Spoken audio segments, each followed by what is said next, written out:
Ang kaharian ng langit ay may tutulad dito. May 10 dalagang lumabas upang sumalubong sa lalaking ikakasal. Bawat isa ay may dalang ilawan. Ang 5 sa kanila ay hangal at ang 5 naman ay matatalino.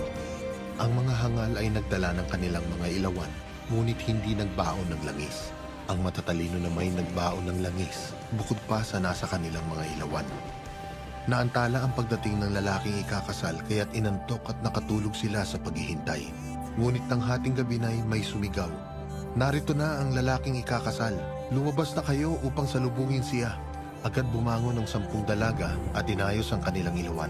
Sinabi ng mga hangal sa matatalino, "Bigyan naman ninyo kami kahit kaunting langis. Aandap-andap na ang aming mga ilawan. Baka hindi ito magkasya sa ating lahat. Mabuti pa'y pumunta muna kayo sa tindahan at bumili ng para sa inyo." Tugon naman ng matatalino. Kaya't lumakad ang 5 hangal na dalaga